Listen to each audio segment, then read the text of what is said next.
Welcome back to Pink Lion Podcast. Today, I'm sitting down with someone many of you have already met. Todd first joined me on the podcast several months ago, not long after he lost his wife in December. At the time, his grief was incredibly fresh. He was trying to understand how you continue living when the person you thought you'd be living this life with suddenly is no longer physically here. But something began happening along the way. Todd was going live on TikTok, creating a space where people could simply show up and talk about grief. No pretending they were okay. No timeline for when they should feel better. Just a community where people could come together and say, "This is where I am today." And while Todd was helping create that space for other people, his own journey continued to unfold. Today, he's one of my developing mediumship students. He's become much more open to his intuition and to spirit, and he's experiencing what he describes as a clear and continuing connection with his wife. And that's why I wanted to sit down with him again today, because this isn't a story about grief disappearing. Todd still misses his wife. He's still navigating life without her physical presence. But the way he understands their relationship, his grief, and even death itself is beginning to change. Today, I want to talk about that evolution. What does grief look like now compared with those first few months? How did creating a community for other grieving people affect his own healing? What happened when he stopped only searching for connection and began discovering his own ability to experience it? And what has mediumship taught him about a relationship that he once thought death had ended? Because there is something to that, and I'm going to have Todd tell you guys this. Todd, welcome back to Pink Lion. Nice. I wanted to start by taking you back to our first conversation. When you think about that Todd who sat across from me back then, compared with the man sitting here today, who was he? If I look back at who I was then, I was definitely a broken man, desperate to connect somehow to my wife, still feel my wife. I don't know. I was a lost individual, that's for sure. When you lose somebody so close to you, you just kind of forget who you are. Yeah. Yeah, and I know we've had so many conversations personally because our relationship has changed so much since back then. But do you recognize the person you were in that first conversation? Well, in a sense, yes, I recognize him because, all of that journey is always still going to be me. But as for me compared to then, no, it's a complete different person. Is there anything you said? Oh, sorry. Go ahead. Go ahead. I was going to say, is there anything you said then that you understand differently now? Well, most of it I understand differently now, because my headspace is in a different place. Back then I just wasn't really thinking with like a clear, open mind. It was just I was hurt and lost. Yeah. So I understand everything. I don't know if I really said anything that I like didn't understand at the time, because how can you be wrong on how you're feeling or what you have to say when you're going through the things. So at the time, everything was exactly the way it should be, and now everything's the way it should be now. I don't know. I really don't know how to answer that other than that. That was one. I don't know, Cindy. Go ahead. Go ahead. I was going to say, I've watched you evolve, right? And when I see your evolution, I mean, because I've been like ringside for it for the last 6 months or so. And I've watched you your grief evolve. It never disappears. It changes. And so people talk about different stages of grief, right? But living it isn't nearly that neat and clean. But how are you understanding your processing of grief now, I guess? Yeah. Yes. Then it was so fresh. How am I understanding that? Well, first off, it isn't stages; it's a roller coaster.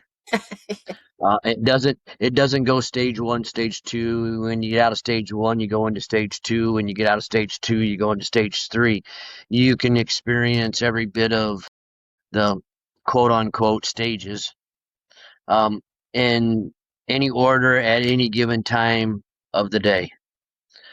So, how do I process it now? I've learned more to sit in the moment, let it feel, let myself feel that moment, um, no matter how heavy it is or how light it is. Where back then I was just in straight, you know, I, it was just straight sorrow, straight hurt. So I've learned to just sit in it and let it process and not stay in it and let it go. Yeah, it's definitely, we've talked about that roller coaster, and there are days that aren't exactly great for you. You kind of need that space for yourself to kind of feel it and experience it and stuff. It's not all roses, but then there are other days that you feel joy again. Yes. So, like, what does that look like for you? And then how are you using that to help other people? Um, well, the good days, they're, even in on good days, you still have bad moments. Hmm. Um, Not always, but I will say that, I've noticed that I have the bad moments throughout a day, and I won't even call it a bad moment. Um, it's just a moment.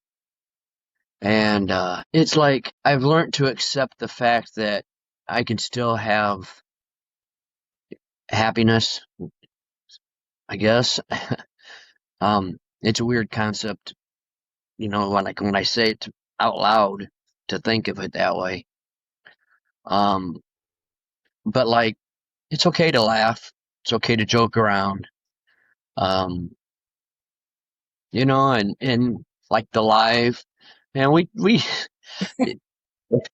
we joke around in there pretty well, but yet at the same time we hold space for people when they come in, especially people that come in that haven't been in our room before. Um, we because they come in feeling heavy like we did. Hmm. Um, and I feel that, and so do the others in the room, that it's our turn to hold a space for them. It's our turn to hold somebody up, and that's love. That's what Missy did for people. Hmm. But that's what you're doing for people because of her. Yes. You okay? Yeah, I'm good. One of the things I love about you as a man and why I just well, I love you because we're very close, but like and for the audience it's like it's just Todd and I have such a great friendship. It's kind of beautiful, and we would never have met had it not been for social media. So while some people, I mean, we tend to loathe social media ourselves, but we love the communities that we're building. And he and I get along very well, but that just to explain that to everybody, one of the things that I just love about you is your vulnerability. Okay. And men sometimes have a difficult time with that. Expressing emotion, sharing emotion, that sort of thing. You are special, my friend. And you always let people into your heart because you lead with your heart. So I thank you for that because there are going to be a lot of people listening to this podcast who aren't used to hearing from men and the grief that they go through. I don't think it's any different, but for some reason, I think men express it differently. Do you want to speak on that at all? Men do. And I'm gonna say that I don't always let everybody know that things are bad or whatever, you know. Um, I deal with it myself. But the one thing is when I am having a rough day, and I know it's a really rough day, I do let those that I've come close to, become close to, in on it. Um, and it's a stigma, I guess. We're men. We're supposed to not show emotions and feelings or lean on other people. We're supposed to handle it ourselves. Um, just like the old thing, the old saying, get up, dust it off, Yeah. you'll be all right, or, pain's just a way of letting your body know you're alive, Um, it can be bad if you don't open up and let people in. Trust me, I know. Yeah, I was in a bad spot right before I met you, you know? Um, so it can be bad if men don't learn how to open up or feel safe to be able to open up and show feelings. Because that's probably what it is feeling safe. Yeah. But you create this safe space for people to come to. And as a man who's leading that space, often women come into that space. And so there are a couple of men, but mostly women. And so women do feel safe with you. You give them a safe space to be in. So I applaud you for that because that's not an easy thing for many people. All right. So we're talking totally about turning that grief now into a place of community. And you didn't keep all of it to yourself. You started, creating this space for other people, inviting them in. Um, and especially because women were there, we would love to have more men Mhm. space, but for whatever reason, the women feel very safe in this space, which is great. Where did that idea come from? Um, well, it's multiple reasons. I'm not much of one to go and talk to strangers face to face. Even though this is kind of a face to face, it's still not in my space face to face. If that makes sense. But um, so I, I felt I needed to let what I was feeling out, and at first it didn't matter. Hi, kitty. At first it didn't matter whether it was just me by myself letting my feelings out, or if people came in and decided they wanted to sit and join me and talk about themselves as well. Um, but it was basically, I called it the daily call for a reason. Everybody's there at the beginning. 2 weeks later, nobody's around. Well, Huh? the people dwindle off. About a month later, eh, every once in a while you might get a phone call, and after that, Yeah. and you're still lost trying to figure everything out. And there is no comparison in any type of loss, none whatsoever. But when you're used to coming home to a person every day, waking up every day, you know, and that's gone, you are completely lost. And then you come home to an empty house, and the silence is so deafening, and you have nobody to talk to.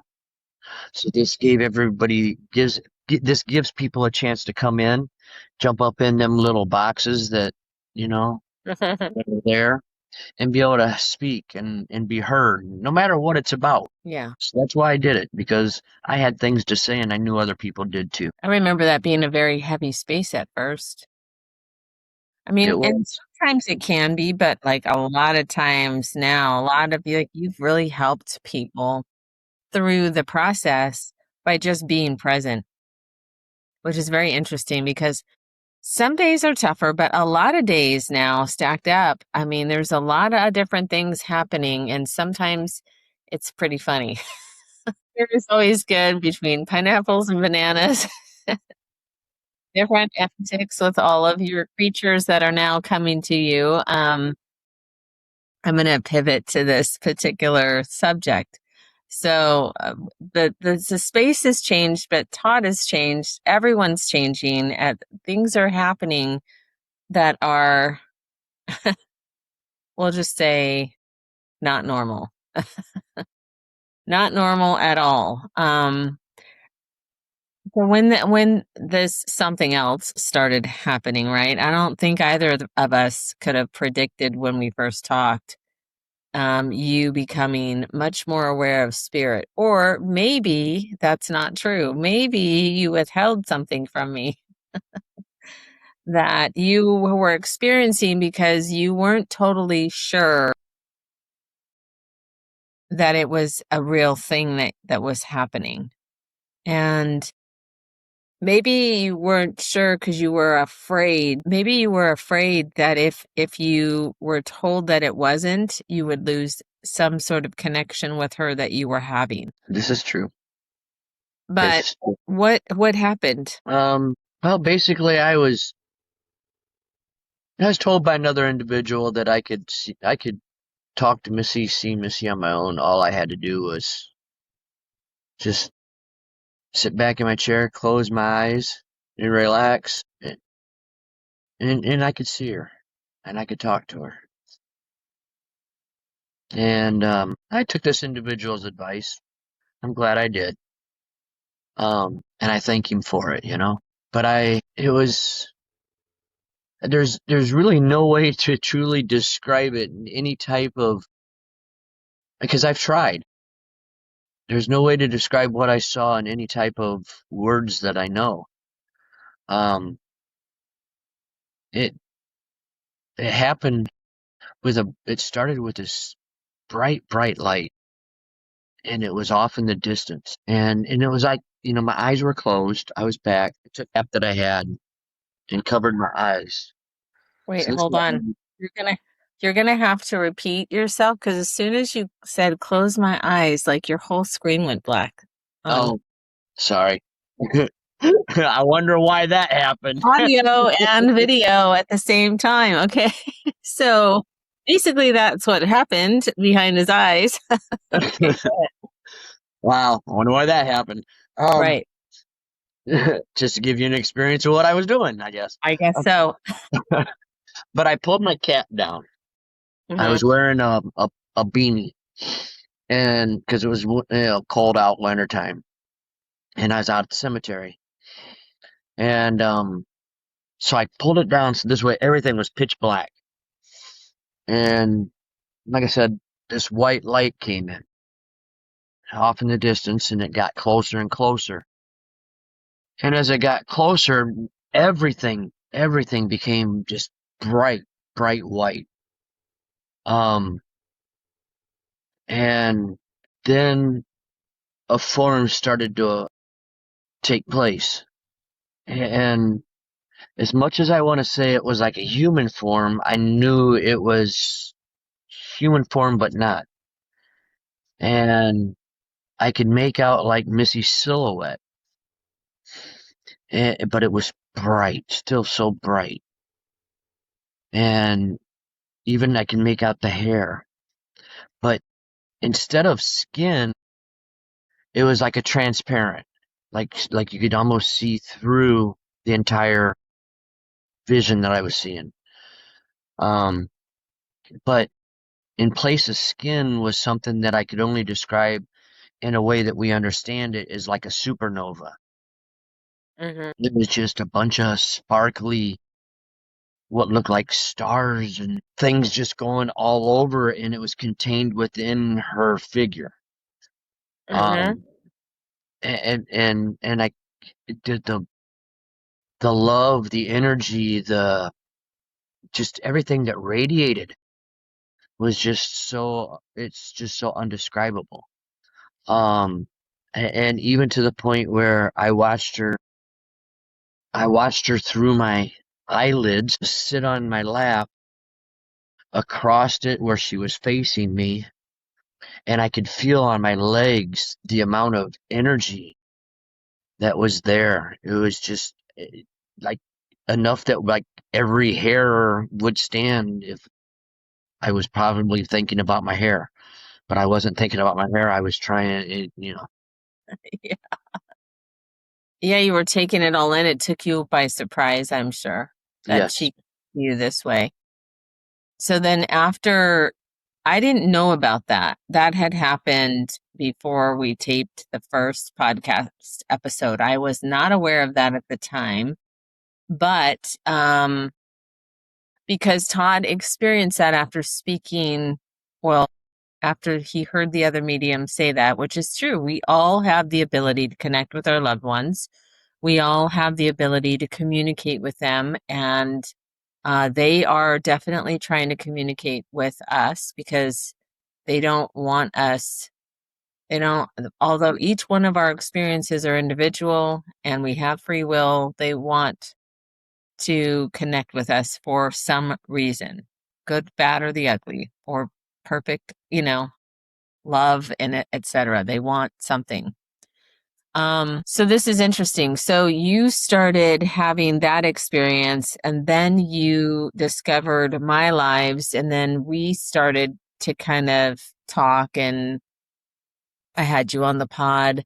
We talked about that because I felt that that would be very good for other people to connect with, knowing that there's other people out there. You had this whole daily call thing, which I felt like would be a good place for people to go. But then you wanted to explore mediumship. Well, actually, I invited you into one of our practice circles. Okay. And then you not just were able to talk to Missy, who came through, you were able to have Missy's dad come through. Hmm. Changed your mind a little bit, didn't it? You started to realize things were more real than you had even considered. Yeah, because there would be no way that developing medium could have known that. So Not then, what happened then with you after that? well, I, just with the connection I had with Missy, I just, I knew there was more, but I always knew there was more. I've always known there was more. I've always known that this was not what there is afterwards. Death and all that is not, I've always just known. And even Missy thought I was a little, for some of the stuff I would tell her. Um, so, of course you think that yourself is a little off when all this stuff starts happening. But I decided that I would take your course to see how things would go. And to my surprise, things were the very first time you said something about meditating to me, I think. And that was the very first time that all of a sudden just stuff started happening, and it was like, how, where, what.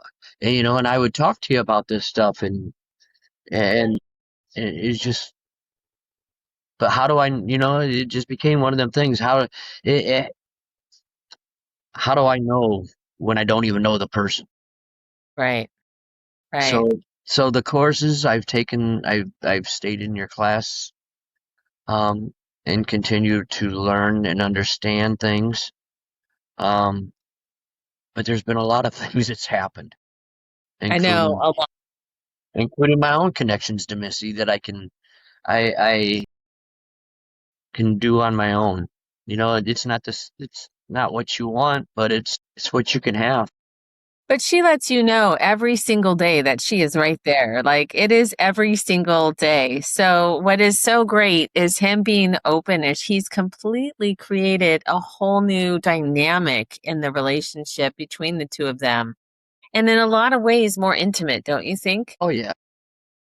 Because it's this soul to soul connection, which is very much not this physical thing. And that's still very much missed. But then it's this deeper level connection. What you guys are doing this dance. You're Really this dance, which is so great because she comes to you in different forms now through like animals and stuff in different ways to let you know she's still very much there. But you're welcome to share whatever you'd like with people. you know, I still do go to the cemetery every day. But I don't go there to sit and cry at her grave. I'm not saying I don't, but I don't go there for that purpose. I don't go there searching for the connection, you know. I don't look at it anymore as, I got her around me. Now I go to the cemetery and now I can connect the body and the spirit together so I have all of her here. I don't look at it that way no more. Um, so yes, I still go out there, but I go out there, it's peaceful. It's nature. You gotta see the cemetery I go to understand why I like it so much. Um, it's almost like going camping. Seriously, really, the wildlife.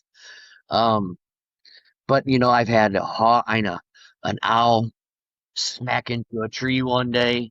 I mean, it tried landing and smacked into a tree, in broad daylight, and that happened. And I don't remember exactly what the reason or what was happening before that owl did that. Oh, it was during my meditation. There was something happening in one of my meditations. But I got this cat. One started out with one cat. Now there's three of them out there that want to eat. Um, I've had birds, all kinds of them. The turkeys are even starting to come closer. Finding feathers all over the place. But the best part I'm saving for last is my deer. Yeah. And see, I used to call Missy Deer. I always used to call her Deer all the time. Um, what do you want? What do you want for dinner, dear? Where you want to go, dear? It was always Deer. And Vince and I used to see uh, deer along the little pathway, um, through the winter and stuff. But I won't say suddenly, just gradually, this one deer, and I know which one it is because she has her own little bark. Hmm. Um, and I say she because I know she's a doe because here it is, it's, you know, antler season. Hmm. Um, she started approaching me. Um, and the first time she approached me, I was taken, I was taken totally off guard because she was walking across a certain way. It's in a video. I've got it posted. She was walking a certain way and then turned and walked straight towards me and then stopped right by me. Probably within 20 yards, 10 yards, within 10 yards maybe. Gave me a little huff and then a little stomp and then walked away from me. Didn't run, didn't do nothing, walked away from me. And I've noticed that when I say things and ask for things, she shows up in meaningful ways. Um, the 8th month anniversary was coming up, Hmm. and I turned around. This is the biggest thing. Two big things happened this month. I asked for something special to happen out there at the cemetery, Hmm. and on the last day, Missy and I had a conversation. She came out. The deer came out, came over by me. Everybody on the live got to see it. And then the second day, the day Missy passed away, the date of Missy's passing, Hmm. she took me, the deer, the doe, took me through the woods on a path that they take. And she stopped and waited for me to walk. And I got to a certain point where she had stopped, and then she'd walk a little further and wait for me to walk to the point where she stopped again. And this went on for a little while until I heard another deer off in the distance give a huff, and I'm like, okay, you've taken me far enough, and I decided to walk back because I was encroaching territory. Hmm. And then that night during your live, she came out again with the babies. And we sat for almost an hour playing this little game of hide and seek or cat and mouse, whatever you want to call it. She'd go into the woods and stand there and watch me, and I'd walk over to the woods and I'd stand there and look at her and talk to her. She'd come back out when I walked away and let Mm-hmm. me come over by her. We did this for almost an hour, this little game of cat and mouse or whatever you want to call it. That's great. She shows up a lot. She showed up the night that I locked my keys in the car, and I wanted to bust the window out of my car, and I didn't. And I said, Missy, at least show me, that you're proud of me for holding it together. And the deer, the doe came out long enough to walk around me, say hi, and then go back into the woods. I think that's so great. I think it's really awesome that you've had this continuation, right? This beautiful expression of love. But if I if I like connect those things, because you have this relationship with her that's very specific and very special, but you're also making other connections, through spirit in mediumship, right? Yes. So how has that like if I would have told you during that first interview that a few months later you'd be sitting in one of my mediumship classes, like what would you have said? No, I'm not able to do things like that. There's no way possible. Um, I'm not gifted um, to be able to do that type of stuff. However, that is just a narrative you were telling you would have told yourself, because when we put that all to the test and you trusting yourself and me, right? Because I was like, dude, everybody can do this. It isn't like something that's just, if you have a soul or consciousness, you can communicate. It's just learning the language. That's what I think. Some Yes. people are going to be better at it than others, but you have found something about this, right? So, um, what is communicating with other people other than your wife? How has that helped you? Oh, hmm. There's been a couple times where the the connection with another person that I'm reading for Mm-hmm. has also been kind of like a, a lesson I needed to learn myself, or hear something I needed to hear myself. So not only does that happen where the person needs to hear something, a lot of times they come in also for you too, so to Mm-hmm. speak. If that, Mm-hmm. I know it makes sense to you, but I, and then it's allowed me also to give to people a reassurance or a love that they need to feel that they Mm-hmm. don't feel they can feel.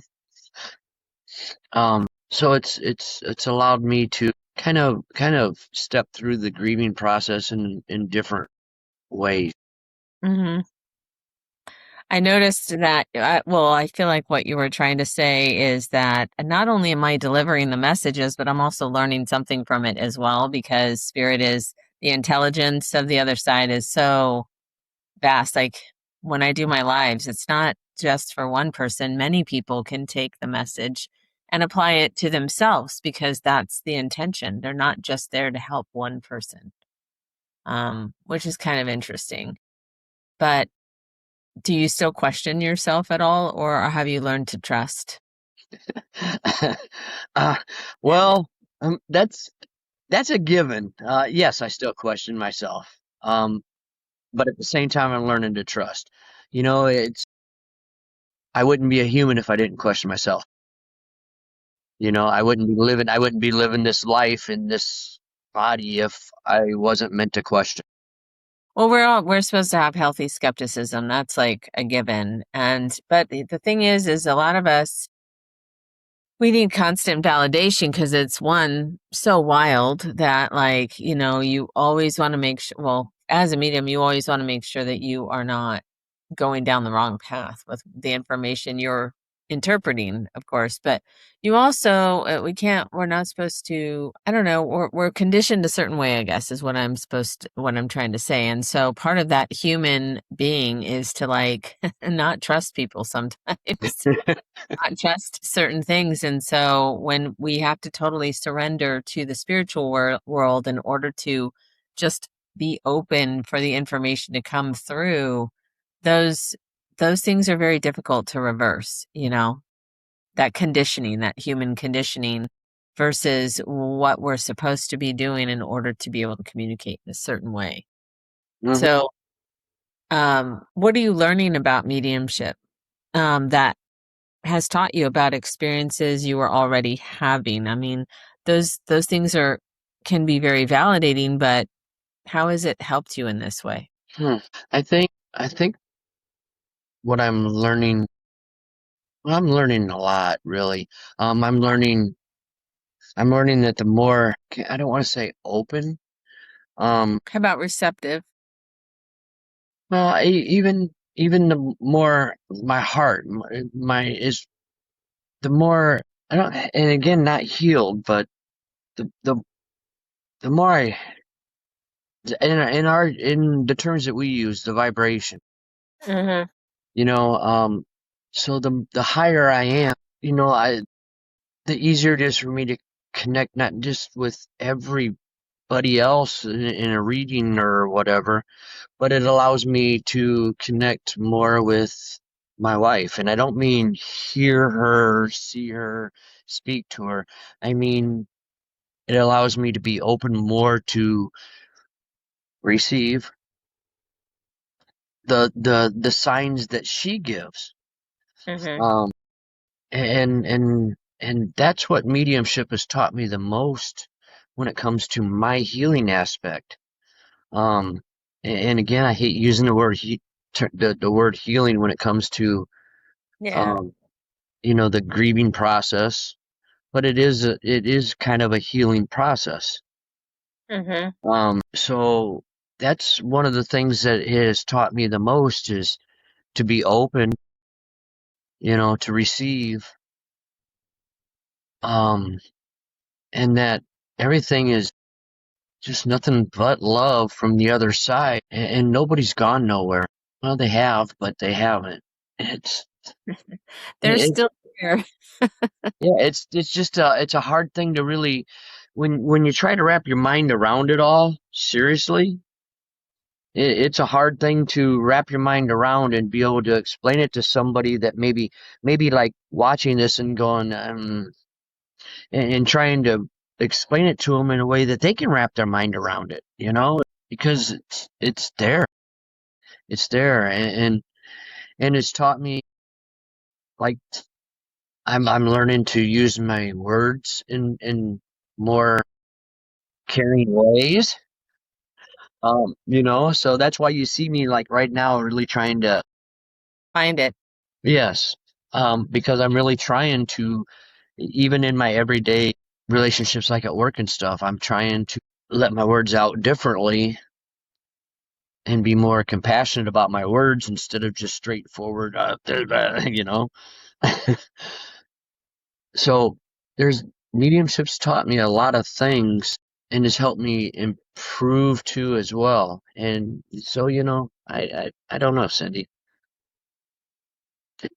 Well, let me give you another thing because I feel that I get more connected to spirit in this way where my brain, like the more deeply I go into myself, okay, not just the mediumship part, but like even remembering who I am and what I need, the quiet becomes so much more important to me.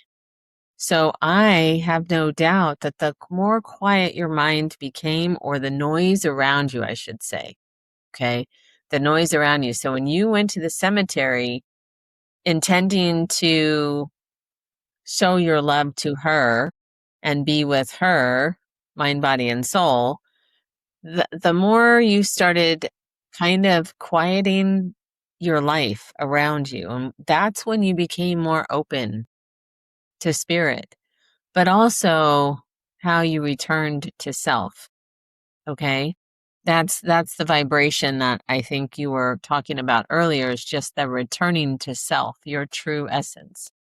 And so in that, right, you went from desperately wanting to hear from your wife to becoming quiet enough to experience her. Yes. Which is a beautiful thing. Yeah. And we just talked about like a lot of different things, but has opening the spirit actually made grieving easier? Yeah. Yes. Without a doubt. Why? Because before I was hopping everywhere trying to find somebody to connect to my wife, and now I don't have to. I can sit inside. I could sit and watch 24 hours of people in mediumship and never once sit there and go, man, I wish that was me. Yeah. Um, because now I can sit there and lay back, close my eyes, Mm-hmm. relax my body, and I can talk to my wife myself. Yeah. Well, the connection's always more personal and more emotional and more loving when you can do it yourself. I mean, no one's going to give you those feelings that come through other than your wife herself. Okay, so I could express it as clearly as I can, bring up memories, talk about certain things, but which is great for a lot of people, but experiencing it yourself is something that, well, I try to do it in my lives by doing the visualizations, because I might do 3 reads a night for free just to show the demonstration of mediumship, but also to give people hope, Hmm. to build a connection, to let them know it's possible. I mean, I don't freaking know why I do that 4 or 5 days a week. I do. I know why you do it. It's you're doing it out of love. You're doing it to help people heal, and you're Yeah. doing it to help people. I'm telling you, we've discussed it. You- Yeah, I know, but Walking people home. walking people home. Yeah, we're all supposed to help walk each other home. And so, absolutely, but, the bigger thing I think for you and for everyone is when you get a taste of it and you experience it, that's more real than anything First time I yourself. felt my wife, yes. The Yeah. first time I felt you know, I guess when I look back, I did feel that love that day that out that cemetery, but it was like in between then and one of the meditations, um, I'd always been envious of anybody who was able to connect with my wife because everybody was always like, "Oh my God, I feel all this love," and I'm like, "Man, I'd love to be able to feel what you're feeling." Remember you telling me that. Yeah. Yeah. And now I understand how to do it. Yeah. Well, even when it started initially, you were mad about that. You were like, "Why do they get to feel her love?" And you were upset. So, I mean, there's just processes that you kind of go through, but if you if you think back, okay, on how her passing has kind of taught you about things about your own life, right? What matters more? What matters less? Have those things sort of changed Oh for you? yeah, yeah. I could, I ain't got time for people. Yeah, I'm sorry. There's just sometimes I gotta be just me. I Yeah, ain't got time for the BS. right. It's their life, it's their story, their journey. They got to live it their way, and I choose to live mine my way. Um, and that's just fine. Everybody's on a different journey. Um, not saying that we don't cross paths in our journeys and connect in our journeys and such forth, but you know, um, and that's for me. For me, what matters most, obviously, I got my animals and stuff like that I got to take care of and stuff. But what matters most is me trying to help other people through Hmm. this horrible grieving process that it can become. because it can be horrible, but it don't have to be. It doesn't have to be. I mean, there's so many things that I would have prioritized before, maybe relationships with other people, how love feels now versus what I thought it was then. How about you? Have you changed your priorities? Or I don't even know if priorities is a word. Have you changed those thoughts? I still can't love everyone. I still can't. I still can't, man. My human side of me just won't let me. Uh, but I'm more compassionate about people and understanding about people and realizing that I don't know what they're going through in their life. Mm-hmm. And because I don't know what they're going through in their life, I can't be so judgmental. Good. And try to give them more grace. And even give myself grace for having to put up with their crap. You know, uh, that's just the best way to put that. And I mean, like, not people I care about. I mean, those off to the side. I I know, get. I know it sounds so, trying to explain it, it sounds so like I'm digging myself a deeper hole. Um, but anyhow, um, so yes, I do show more kindness and compassion and caring and love than what I would have before. That's a definite for sure. That's good. Help me out of the hole. I'm gonna help you. I'm gonna pivot. How about that? I want you to imagine that you could sit beside yourself in those first few days after your wife passed. You can't change what happened and you can't take away grief, right? Knowing everything you know today, what would you tell that Todd? God, I'd give myself the truth that I wasn't told. um, because it doesn't get easier. You just handle it differently. Gosh, what would I tell myself? There'll be people there for you. Even though you feel alone, you're not. Let yourself cry. I can't say cliche things. That's like the shit that keeps. Oh, sorry. That's like the crap that keeps coming to my mind. Is the cliche stuff. Um, and I can't say those things to myself, and I never want to say those things to anybody else. I'd rather, if I was to say anything to myself, I'd say nothing and just be there for myself. Yeah. Sometimes the best things are not said. Best things to do is be heard. So I don't know, Cindy. I don't think there's much I'd say to myself. Okay. No, it's a question because I would not know that experience yet. I only know because I live it through you, but I don't have personal experience with it yet in that way. I mean, maybe it might be good. There's no advice to give myself. There really wouldn't be. It's more like you're gonna be okay. You're going to be okay. It's gonna be hard. You're gonna be all right. Yeah, and I was told that. I was told that by people.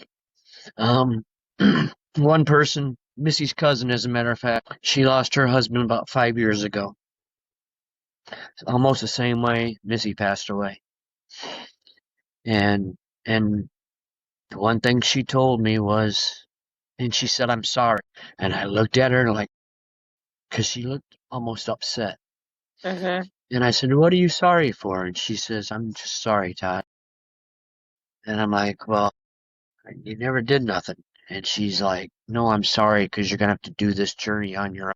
And I didn't understand what she meant. No, you do. But you don't, because you do have a whole new community of people that you didn't have before. It's not the same as having in-person people or the family, but yeah. But she is right though, because everybody's relationship is different. Mm-hmm. Everybody's built differently. We handle things differently. And everybody's journey is their own journey. And there's nobody that can do that journey with you or for you. You know, I have you guys and you guys have me, but still at the end of the day, we're still on this journey by ourselves. Yeah. You know, so I understand what she was meaning. You know, you can have all the family next to you all you want. They can be with you all day long, but they're not inside you. So this is something you carry on your own, no matter how much support you have, it's still something you carry on your own. And I understand. I want to ask you for the person, like, what would you say to the person listening to us right now who's where you were then? What would you say to them?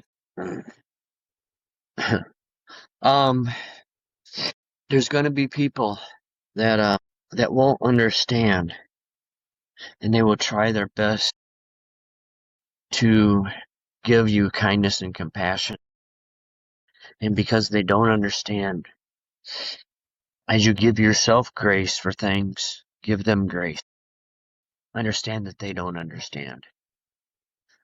Um, People are going to say some things that are like, you look at them like, what the, you know? And it's just because they don't understand. But the one thing we've touched on a couple times, the one thing I got to tell you as I sit across from, let your love show. Place it. Even if it's going outside and starting a flower bed in remembrance of your loved, or if it's paint or whatever, you know, sitting, doing some charity work, or, you know, working at the food pantries, or work decorating graves, helping people through their time. All that love that you have to give, you can still give it. You don't have to hold it. It does have a place to go. Plant their seed in whatever way they need to allow it to grow and care. Yeah, that's a good one. It does have a place to go. It does have a place to go. We've had this debate. So on that note, if people want to get in touch with you, where can they reach you? Well, they want to get in touch with me. I am on TikTok. Mm-hmm. Um, my Facebook's a little more private, but you can find me there. Um, I ain't giving out my phone number. No, don't do that. No, just the TikTok is fine. You also do the daily call live Yes. every day. You and Starshine do that Yeah. every single day between the two of you. And so that's I at love 3. Star. I love Star. Yeah. She's great. It's 3 p.m. Pacific, 6 p.m. Eastern time daily. Yeah, So if and you you want, can come in. yep. And your handle on TikTok is Todd Scott. I don't know, some stupid numbers that it gave me at the end. You know, auto-generated. Yeah. I'll try to link it up for everybody in in the podcast episode below so that you can click on if you want to give him a follow or you have questions or maybe you want to join his daily call. So And that's one of you can also look me up. It's also Todd with the heart, Missy, Missie, not Y, as she would say. And then it's got the infinity sign yeah. at the end. Thank you so much for joining me today and for sharing your story and your evolution. And like, I think it's nice to like just revisit some people and see where they're at now, months later, you know, I because think, I love think, continues. I thank you, Cindy. Um, no matter y- y- you have a heart of gold. Um, I don't know if you give yourself enough credit. I Um, know. you helped a lot of people. Um, and you're appreciated by so many. Todd. So, if nothing else, if you're only watching this podcast, I'd say go check out the other side of Cindy too and her mediumships. Or give her a message and, you know, let her go ahead and have a nice little session with Thanks. Although we have to talk about something before we end. Don't put what in my butt? bananas. Or Eat, pineapple. eat the pineapples. These are the silly things we kind of talk about, like in the lives. Sometimes my grandmother in the story about the pineapples, and then that evolved into some silly. So, I love you, Todd, and you know this. Thank you for joining me today. Love you too, my dear. Okay. Have a good day, even though we're going to talk in like 2 minutes. God, I love you.